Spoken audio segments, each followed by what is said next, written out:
तुम्ही जर कोणत्याही शाखेतील पदवी पास असाल तर तुमच्यासाठी IB म्हणजेच केंद्रीय गुप्तचर विभागामध्ये 3717 जागांसाठी भरती निघालेली आहे। यासाठी शैक्षणिक पात्रता कोणत्याही शाखेतील पदवी पाहिजे आणि याचं नोकरी ठिकाण संपूर्ण भारतभर असणार आहे। यासाठी वयोमर्यादा 18 ते 27 वर्षेपर्यंत आहे। यामध्ये SC STना 5 वर्षे सूट आहे तर OBCना 3 वर्षे सूट आहे आणि यासाठी परीक्षा फीस ही जनरल OBC आणि EWS साठी 650 रुपये आहे तर SC ST आणि महिलांसाठी 550 रुपये फीस आहे। सध्या यासाठी ऑनलाईन अर्ज करण्याची तारीख 10 ऑगस्ट 2025 पर्यंत आहे। यामध्ये बदल सुद्धा होऊ शकते। तर या पदासाठी ऑनलाईन अर्ज कसं भरायचा याची संपूर्ण माहिती A to Z प्रोसेस या व्हिडिओमधून तुम्हाला मिळणार आहे। यासाठी व्हिडिओ शेवटपर्यंत बघा। चॅनलवरती नवीन आले असल्यास चॅनलला सबस्क्राईब करा, कारण मी इर्शाद खान पठाण आपल्यासाठी अशीच माहितीची व्हिडिओ आणत असतो।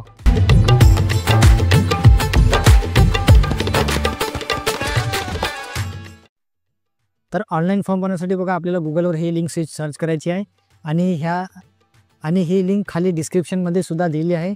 तिथे जाऊन क्लिक करून सुद्धा तुम्ही ऑनलाईन फॉर्मची लिंक ओपन करू शकता। तर या प्रकारे लिंक आहे बघा। तर इथं गुगलला सर्च करा किंवा डायरेक्ट खाली दिलेल्या लिंकवर क्लिक करून तुम्ही त्या वेबसाईटवर येऊ शकता।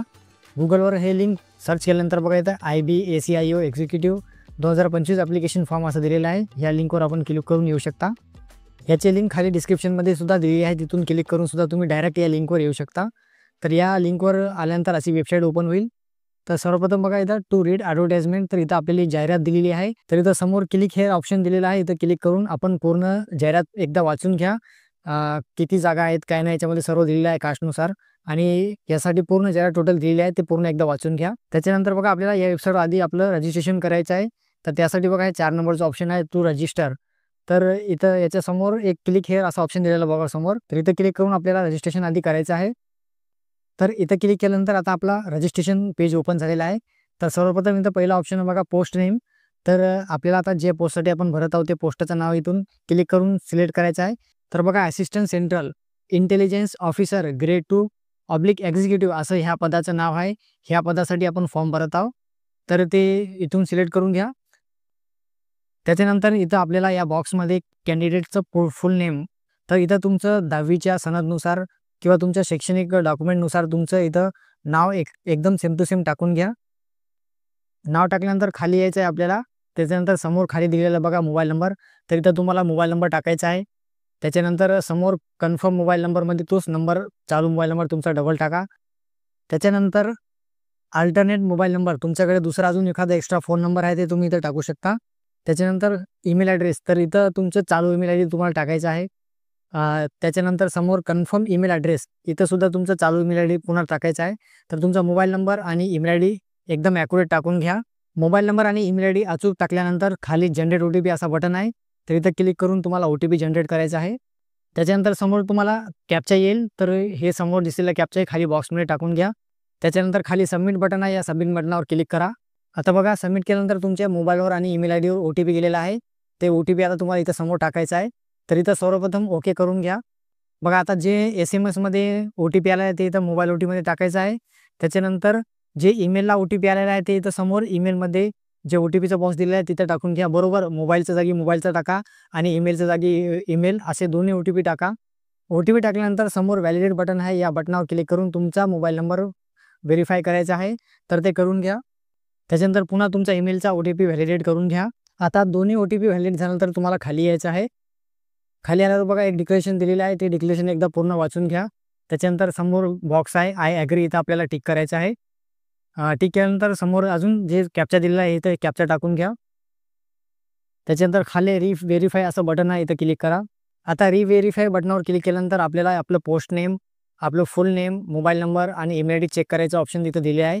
तर तुमची ही समोरील पूर्ण माहिती एकदा चेक करून घ्या। याच्यात काय दुरुस्ती असेल तर आताच बरे जाऊन करू शकता आणि जर बरोबर असल्यावर समोर त्याच्यासमोर जे बॉक्स दिलेला आहे इथं आपल्याला राईट टिक करायचे आहेत। त्याच्यानंतर सबमिटवर क्लिक करायचं आहे। आता सबमिट बटनावर क्लिक केल्यानंतर समोर खाली एक आय ॲग्री बटन आहे, इथं क्लिक करून आपल्याला समोर जायचं आहे। तर अजून बघा इथं एकदा आपल्याला अलर्ट देईल की तुम्ही तुमची माहिती एकदा चेक करून घ्या। त्याच्यानंतरच ओके बटनावर क्लिक करा। तर तुमची माहिती पुन्हा एकदा चेक करून घ्या, त्याच्यानंतर ओके बटनावर क्लिक करा। आता ओके बटनावर क्लिक केल्यानंतर तुमचं रजिस्ट्रेशन कंप्लीट झालेलं आहे। तुमच्या मोबाईल नंबरवर आणि तुमच्या ईमेलला एक ID पासवर्ड आला असेल, ते ID पासवर्ड आता तुम्हाला पुढे वापरायचा आहे आणि तो सेव्ह करून घ्या। त्याच ID वरून तुम्हाला आता हॉल तिकीट सुद्धा डाउनलोड करण्याचा ऑप्शन पुन्हा येईल।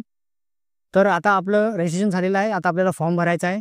तर त्यासाठी बघा उजव्या साईडला इथं गो टू ॲप्लिकेशन एक असा ऑप्शन आहे. तर इथं आपल्याला क्लिक करून समोर आपल्या फॉर्मसाठी जायचं आहे. तर इथं क्लिक करून घ्या. तर आता हे फॉर्म उघडल्यानंतर तुम्हाला खाली यायचं आहे.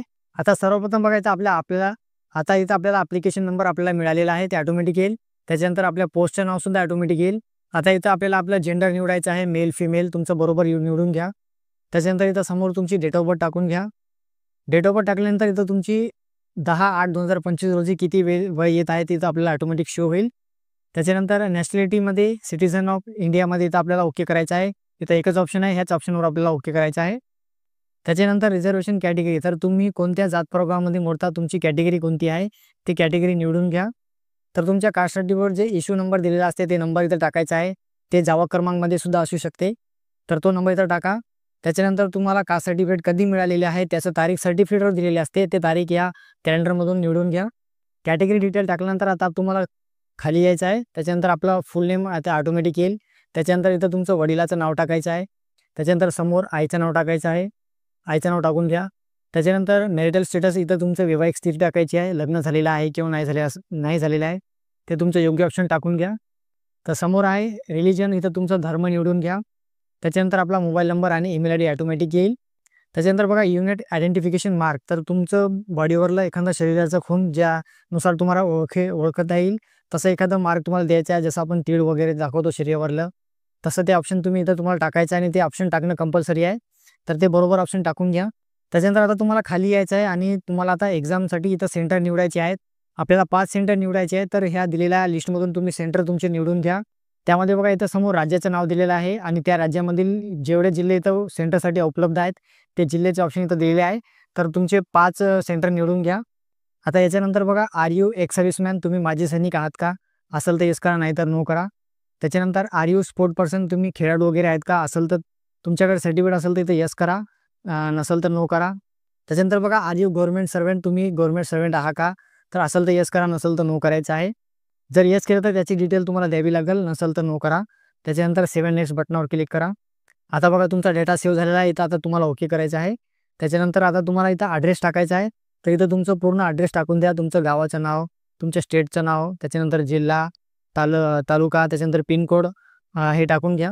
आता त्याच्यानंतर खाली एक ऑप्शन दिला is permanent address same as correspond address, तर तुमचा कायमचा पत्ता आणि सध्याचा पत्ता सेमच आहे का, असेल तर येस करा, जर वेगळे वेगळे असेल तर तुम्ही नो करून खाली अलग इथं समोर जो दिलेलं आहे तसं टाकून अलग अलग टाकू शकता.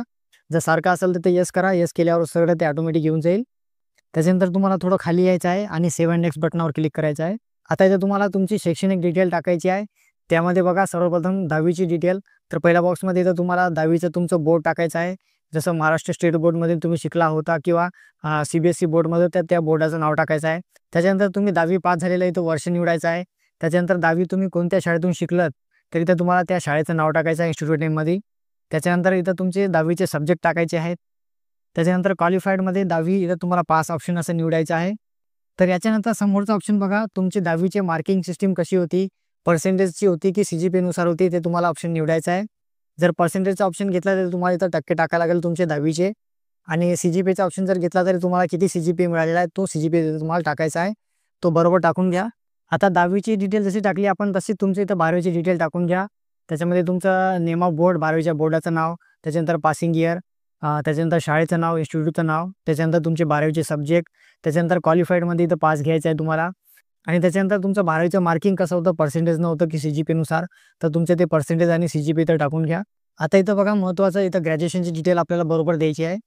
तर इथं आपल्याला पहिला ऑप्शन, याच्यामध्ये एकच ऑप्शन आहे, कोणत्याही एका मान्यताप्राप्त विद्यापीठातून तुम्ही डिग्री केलेला ऑप्शन इथं निवडायचा आहे.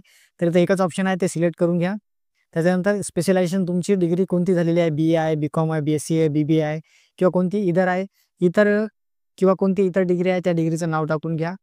त्याच्यानंतर बघा इथं समोर इन्स्टिट्यूट किंवा कॉलेजचं नाव किंवा युनिव्हर्सिटीचं फुल नेम, तर तुमचं ग्रॅज्युएशन तुम्ही कोणत्या युनिव्हर्सिटीमधून केलं असेल किंवा कोणत्या कॉलेजमधून किंवा कोणत्या युनिव्हर्सिटीमधून, तर 3 ऑप्शन दिलेले आहेत, तिन्हीपैकी तुम्ही कोणतंही एक नाव टाकू शकता.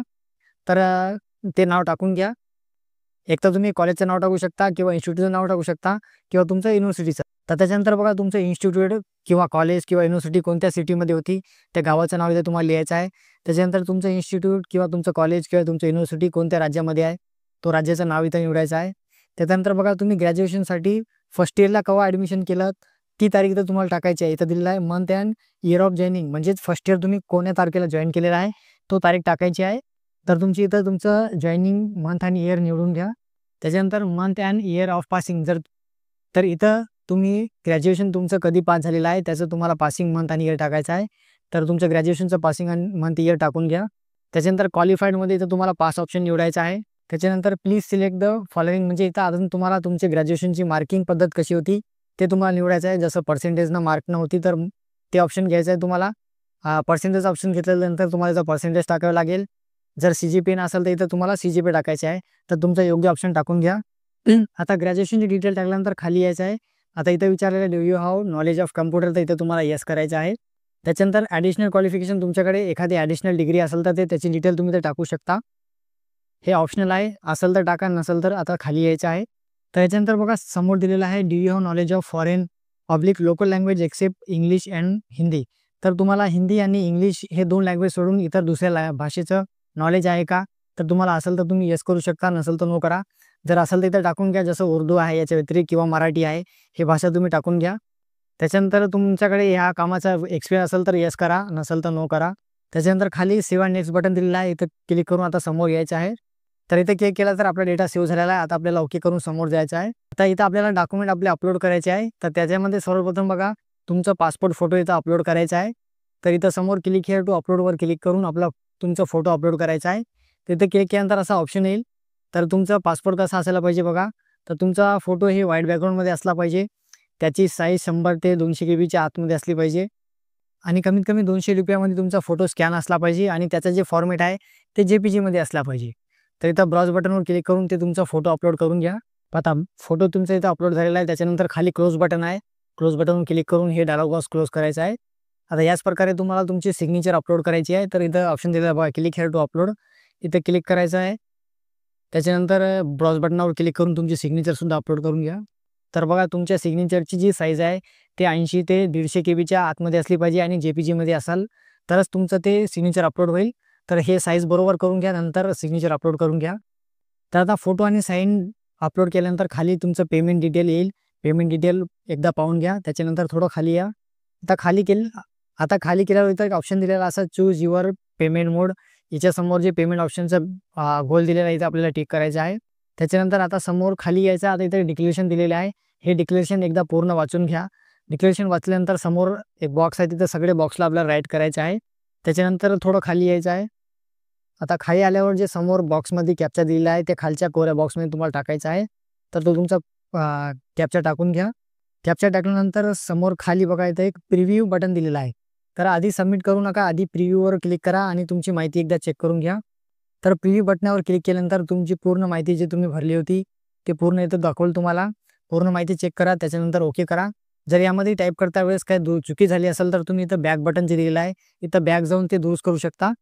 त्याच्यानंतर मग सेव्ह करून घ्या. आता पूर्ण माहिती चेक केल्यानंतरच इथं सबमिट बटनावर क्लिक करा. बघा आता सबमिट केल्यावर जर तुम्हाला असा ऑप्शन येत असेल प्लीज युअर फोटोग्राफ, तर तुम्हाला इथं पुन्हा वर यायचं आहे. तिथं बघा व्ह्यू अपलोडेड फोटो, तुम्ही अपलोड केलेला फोटो जे आहे इथं ते क्लिक करून एकदा तुम्हाला पाहायचं आहे. तर इथं क्लिक करून तुमचा फोटो पाहून घ्या. त्याच प्रकारे साईनसुद्धा पाहून घ्या. त्याच्यानंतर पुन्हा खाली या आणि सबमिट बटनावर क्लिक करा. आता अजून तुम्हाला एक डिक्लेरेशन दिलेलं आहे, एक माहिती तुमची माहिती सर्व चेक करून घ्या. त्याच्यानंतर खाली आय ॲग्री बटन आहे, इथं क्लिक करा. तर याच्यानंतर आपलं पेमेंटचं पेज ओपन होईल. तर इथं बघा एक UPIचं ऑप्शन दिलेलं आहे.